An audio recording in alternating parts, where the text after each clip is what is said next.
जय हिंद दोस्तों। आज हम जिस मुद्दे पर बात करने वाले हैं वो सिर्फ एक युद्ध नहीं, सिर्फ दो देश की लड़ाई नहीं है, बल्कि ये दुनिया का सबसे लंबा चलने वाला और सबसे उलझा हुआ संघर्ष है, इजराइल फिलिस्तीन का संघर्ष।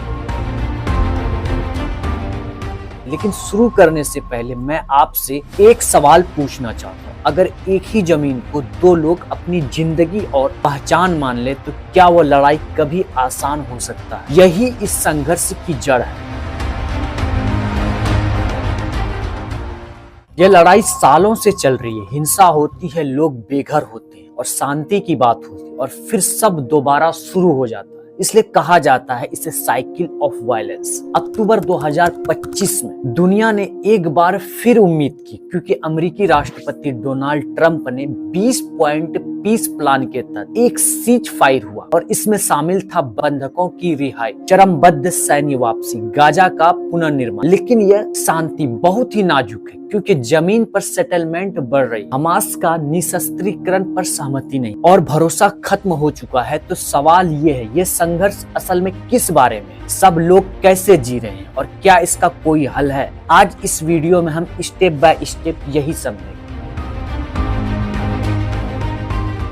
सबसे पहले लोगों की बात करते हैं, क्योंकि अक्सर बहस नक्शे पर होती है लेकिन कीमत इंसान चुकाते हैं। फिलिस्तीनी कौन है? फिलिस्तीनी एक जैसे नहीं है। कुछ लेबनान जैसे देश में शरणार्थी कैंप में रहते हैं, जैसे रसीदिया कैंप, जहाँ हजारों लोग गरीब और सीमित अधिकार में जीते हैं। कुछ वेस्ट बैंक में रोज चेक पॉइंट पार करते हैं, सेटलर हिंसा झेलते हैं और आर्थिक पाबंदी में रहते हैं।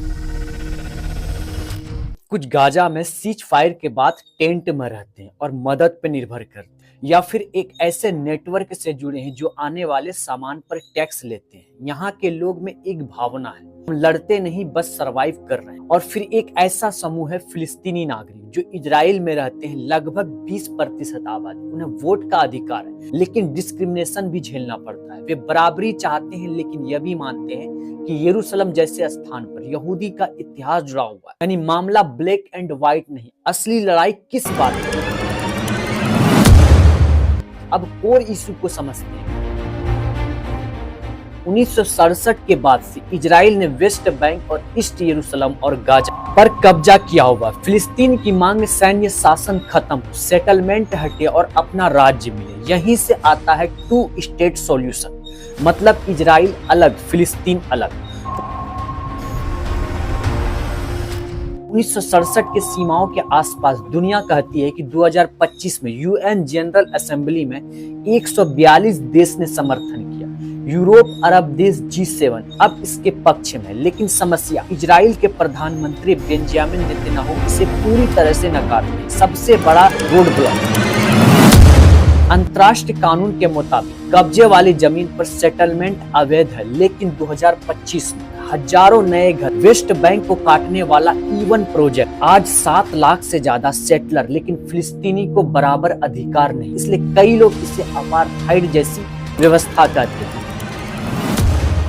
गाजा और वापसी का सवाल, सीज फायर के बाद भी 70% से ज्यादा लोग खाने की कमी से जूझ रहे हैं। टेंट ही घर बन चुके हैं। और फिर आता है सबसे भावनात्मक मुद्दा, राइट ऑफ रिटर्न। 1948 में 7.5 लाख फिलिस्तीनी अपने घर से निकाले गए। यूएन कहता है उन्हें लौटने का हक है। इजराइल को डर है जनसंख्या संतुलन बदल जाएगा और यहीं पर बात अटक जाती है। इतिहास और ताकत का फर्क है। अक्सर कहा जाता है दोनों पक्ष बराबर है, लेकिन हकीकत, इजराइल के पास आधुनिक सेना, परमाणु क्षमता और अमेरिका का समर्थन, फिलिस्तीन बटे हुए सीमित संसाधन। इतिहास में 1948 नकाबा, 1967 कब्जा, 1993 ओस्लो, 2007 में गाजा हमास, 2023 में भयानक हिंसा, 70,000 प्लस मौत।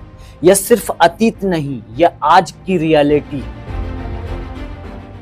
नैतिक सवाल और आगे का रास्ता। अब सबसे जरूरी हिस्सा, 2023 से अब तक 70,000 से ज्यादा मौत। यूएन कहता है गाजा की स्थिति नरसंहार जैसी।